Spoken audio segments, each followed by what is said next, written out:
Hello, everybody. How are you doing today? Welcome to this episode of Easton Library Community Book Chat. I'm Kristine Ullman, and I'm the Youth Services Librarian here. And today we have with us someone who wears many hats and a great value to our town. I can't wait to chat with you. This is Renee Neiger. And Renee is a library paraprofessional over at Joel Barlow High School. And she's also serves on the Easton Public Library Board of Directors, which is so great to have you serve us in so many ways. So Renee, thanks for being here. Thank you for having me. I'm really excited to be here. I'm also getting my master's in information and library science Yay! with a focus on school media because I love the school library. I love the library, but I really particularly love the school library and what school librarians do. So I did just want to talk a little bit about what they do, because sometimes I feel like with the way that everything changes, technology changes, information changes, the role of the librarian and the role of a school librarian has really changed a lot. Some people seem to think that, it's still sitting and shushing kids and and saying this is a good book, you should be reading more. And it's really not about that anymore. It's about being a teacher first and foremost, and working with other teachers in the school to help educate the kids about technology, about the way to be a good digital citizen, about the way to kind of navigate all the information that's out there in so many different forms, and what's good information and what's bad information and what's trustworthy and what's not. So the role has expanded so much. And I just feel like the teacher role is very important to the school librarian position. It really is. I mean, information literacy, like you said, right there is hugely important for any kid in school right now. I mean, it's important for adults, absolutely, but for kids to learn that, it is going to be such a benefit for them moving on, whether it's through college or just, in adult life. And I think also another thing, and you tell me if I'm correct about this, Renee, that is so important for school librarians and media specialists is to help kids. I think it goes hand in hand with that information literacy, how to research, right? So like, let's say they are going to be assigned a paper on Harriet Tubman, right? They have to sort of understand like, okay, well, what's a primary source? What's a secondary source? What can you trust? How do you cite? Like all that stuff too is really, I feel like something that school librarians are really helpful with. Yes, and using databases, because now so Yeah. many kids think you can just go online and Google it. And while Google is great because you can get a lot of information, you also get a lot of information. And so you have to know what to trust and what to use and how to properly cite it. So that's where databases are so helpful, Yeah. because students can go, they can research what they need, and they know that they're getting quality, reliable, credible information. But of course, databases are expensive. So you want to use those in conjunction with things like Google Scholar, which we also teach Yeah. the kids, is how can you use Google if you're going to Google, because we know every kid is going to Google. They don't even call it search anymore. They just call it Google. Oh, yeah, we all do, right? So if you're going to search for something online, you want to at least know how to get the best sources and what keywords to use. And, I've done lessons here as I'm student teaching right now. I'm at John Reed Middle School. Before that, I was at Reading Elementary School. And really using databases is something that they're learning in elementary school, in middle school, and in the high school, because they are just so valuable. They're a great resource. Yeah. And I love the, especially for high school students moving into college, Google Scholar, like, okay, this is still Google, but it's a step up to understand that these are scholarly papers. And then you can go from there and say, well, what's peer reviewed and what's not, and, blah, blah, blah, all that stuff. It's really important for moving forward to college. So I really appreciate that work. It's very important work. What drew you to that work? A number of things. It's funny, when I was younger, I used to play library. So I would I would put notes in the back of my books and sign them out, mostly to myself, because I was the only one who went to my library. But then I worked in book publishing for a while, in New York City and then in Newtown. And with little kids, I decided I wanted to step away from publishing. So I took a part-time job teaching at a daycare. I was a preschool teacher. And I did that for a number of years. And I saw a position come up at the high school in the library. And I thought, well, that would be great to try and see, because I also was kind of thinking of going back to school to be a teacher. But once I got into the library and once I started working with the kids there, I was like, this is it. This is everything I've been doing in my life seems to have led to this point. It was the perfect background experience to really go back to school and get my master's in library science and information science, and also get a teaching certification so that I could work in the school library, because you need to have both to be in the school library. Right. Yeah. I'm not sure people realize that either necessarily. Parents, before I was a librarian, I had no idea that, yeah, school media specialists, you have to be doubly like certified, educated. They really, you really know what you're doing. Yeah, I didn't know that either until I started the process. Yeah. I didn't even know for the longest time that you needed to have your master's to be a librarian, which is funny, because now when I say to people, oh, I'm going back to school to get my master's to be a librarian, they're like, you need a master's for that? And I I said, know. yes, you do, because there's a lot that you're actually learning about the way that information is used and processed, but also about the library process. So Yeah, I mean, it's 100% a professional career that you do need specific education for. Yeah, yeah. totally. And in the schools too, it's so important, because I think what people also forget to realize is that in elementary school, a school librarian is a special. The kids are Yeah. coming to the library every single day because Hmm. they're not with a teacher, they're with the librarian, and the librarian is really developing lessons. So they're, like I said earlier, they're learning research skills, digital skills, but also book skills. What are the parts of a book? What's fiction? What's nonfiction? What are different genres? These are all the things that a school librarian is teaching them. And then they go to the middle school and they just get deeper into that. But at the middle school and the high school level, where it's not a special and they're not required to go anymore, that's when really the librarians are the ones who are working with the teachers to teach a lesson, to help develop the curriculum. Because if you think about it, a librarian can work with every single teacher in a school, so they really know what's going on, but also they're the perfect person. If you're delivering a lesson on copyright and fair use, that's one person that you have that can, kind of create that lesson so that it works for 9th through 12th grade or 6th through 8th grade.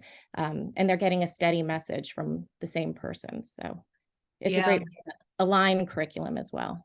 Yeah. It's so important. Definitely. For our kids. Yeah. Well, I And of love that. course, I was going to say, of course, too, there's the book part of it. I love reading. I love talking to kids about the books that they're reading. I love recommending books when I can. Mhm. I know at the high school, we have a book club that meets during activity period and Friday mornings. So every now and then I try to pop into that one just so I can hear what the kids are interested in and what they're saying about the books, because I'm so happy to see that actual print books are still really popular. I love audiobooks. I love ebooks. They all have a place. They're great. I listen to audiobooks pretty often. I'm usually doubling up on the books that I'm reading. One is in print and one is in audio. So it really is great to also work with the kids on the different books that we have. Yeah, it is. It's funny, it's not the stereotype of the librarian who reads all day at work. Like, you sit No. behind the circulation desk, you read all day, you look up to stamp a book, and that's it. It's funny. We don't read at all during the day. That would be a lovely job, but that's not what it is. Exactly. No, that's why I have the audiobooks, so that when I'm driving Yeah. after work anywhere, Mhm. taking my kids places or walking the dog, I can Mhm. listen. Yeah. But then in the evening, I like to read before I go to bed, just Yeah, so that I me can too. kind of have that time to myself, to get away from electronics and to relax. I think it's a Yeah. great way to do that. But Me yeah, too. during the school day, I've never read a book during the No, school day. no, me neither. Definitely not. Unless I'm doing a story time and I'm reading it out loud, then I read it. Yeah. So Renee, I love the book that you chose to chat about today because it's one of my favorites. Mhm. And it's the Easton Public Library's One Book, One Town choice. And it's A Snake Falls to Earth by Darcy Little Badger. And Darcy's going to come to the library to give like a little author talk. She's going to be here on March 18th, which is a Saturday at 2 p.m. And I actually interviewed her for a book chat for her previous book, Alaxaway. And she's just wonderful. I mean, so accomplished for such a young person. And, you know, her storytelling is really just unique and beautiful and wonderful. And it's touching. What did you like about the book? I love everything about the book. I love the fact also that she's a local author. I think that really made it just feel made me feel more connected to the book because, you know, I grew up in Stratford, so Shelton is just one town over. So it was awesome to kind of support that. But then as I read the book, I loved Nina. I felt like she was a great character. She's kind of a student who's still trying to find herself and who she is within the school. She's not like the most popular kid. She just kind of keeps to herself, but she's very tech savvy and she loves storytelling and she loves her family history. And so I love the way that that's portrayed, kind of the use of technology and the way that she can get her great grandmother's stories and then kind of find out more about her grandmother, that her father owns a bookstore. I love that too. Yeah. So there's so much that when I first started reading it, I thought this is a great book. Like it's a great coming of age kind of story to read. And then when I met Ollie through the book, I was like, oh, I love him too, because he's a unique character in that he's a snake, but he's also half like a human, so that he's part of that. I forget the exact term that she uses, but in the spirit world, they have two forms. So his first form is his animal form, and then he has his human form as well. And I love the way she talked about the animals when they are in their human form, they still have some of the characteristics of the animal form. Yeah. And then the way that they're connected to the people who are on Earth, and kind of that thought of everything that we do affects someone else. And in this case, it's someone else in a different world, and it's the animals. But it just really made me think about the environment and the impact that we've had on the environment. And because Darcy Little Badger is a Native American and that she's from this area, just made me really think like how we should all be trying to better protect the world, the land here, because we've only come to it. We weren't here always. This wasn't our land. And over the years, maybe we haven't taken the best care of it. And maybe there's still time to change that. I also love the family aspect of it, whether it's like Nina's dad and her grandmother, or whether it's like found family, like Ollie and his friends in the other, what is it, what does she call it? The higher, I can't remember now, the upper world or I don't know. I was thinking of it as the spirit world, but in the spirit world. Well, because he falls to earth, so they think they refer to it as like the higher world. Anyway, and here's Ollie. He's this very kind of loner, his species, they go away from the mother when they hit a certain age and they kind of live on their own. And he's hesitant a little bit to make friends, and then he does, and he's suddenly got this nice found little family who he has to take a real risk to help protect. And like how they all rally together, and just sort of the coming of age of him too is amazing. Yes, definitely.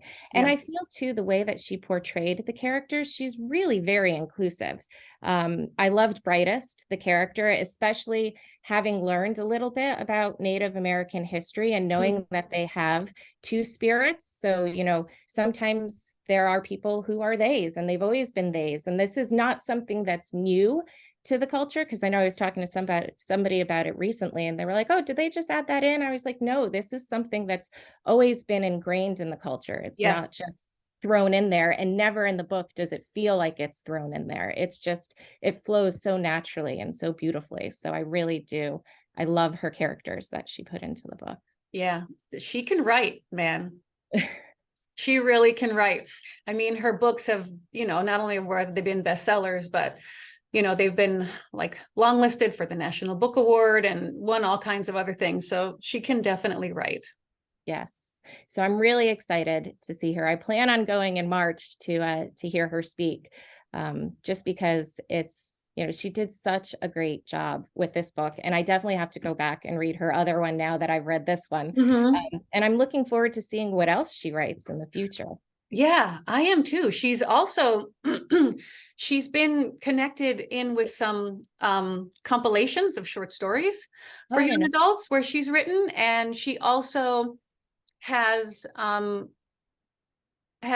contributed to, I can't remember the graphic novel right now. So yeah, she's just really prolific and doing such great things for, young adult books. But what I love about the book too is, yes, it is absolutely written for grade 7 and up, but it's one of those books that adults will completely relate to Mhm. and be able to enjoy and just sink right into that story.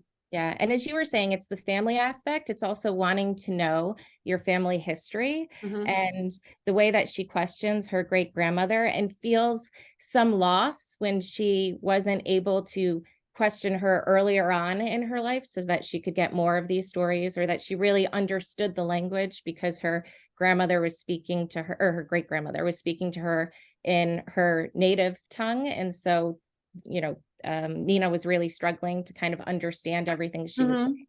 Yeah, That's something addressing that, that lost language. right. Absolutely. Yeah. But I feel like there are probably a lot of us right now who can relate to that, adults who maybe feel like we missed out really asking important questions to our great grandparents, or our grandparents, because we could have known our stories just a little bit more. So I think it's, great for us, but maybe also will be inspiring to some of the, students, kids who are out there reading this. Maybe they'll want to know a little bit more about their own past and their history and their culture. So Yeah, that would be really good. Yeah, I hope so too. So, A Snake Falls to Earth, we have multiple copies for checkout here at the library because it's our One Book, One Town. And when Darcy Little Badger comes to do her author talk, we will have copies for sale also, which she can sign, which would be super fun. My daughter has a copy at home, and I know she's going to bring that. yeah, I was thinking of bringing the school copies maybe and seeing if I could get her to sign those as well. Oh, So that would be great, right? yeah. And then, so we also have it, like, for example, we have the audiobook on CD here, and we have it also as a downloadable audio and ebook. So we have multiple platforms on which people can come and check it out. And then, it'd be a nice way to take part in the conversation with her. And I did listen to the audiobook when I read it, Yeah. and it's really well done. I feel like it's a great audiobook to really be listening to. So if they can't get the print, hopefully they'll check out the audiobook. Yeah. Yeah. That's wonderful. Um, so Renee, thank you so much for coming and chatting with me today. Thank you for having me, and I will definitely see you on March 18th.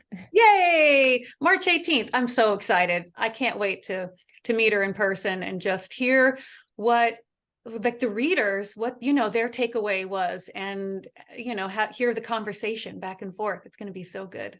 Exactly. Yeah. So thank you. All right. Well, Renee, thank you so much. And thanks to everybody for joining us on Book Chat. And we hope you read this fantastic book, A Snake Falls to Earth, and enjoy it. And, come and see Darcy on March 18th. All right, everybody. Thank you so much. Have a great day. And we will see you on our next episode.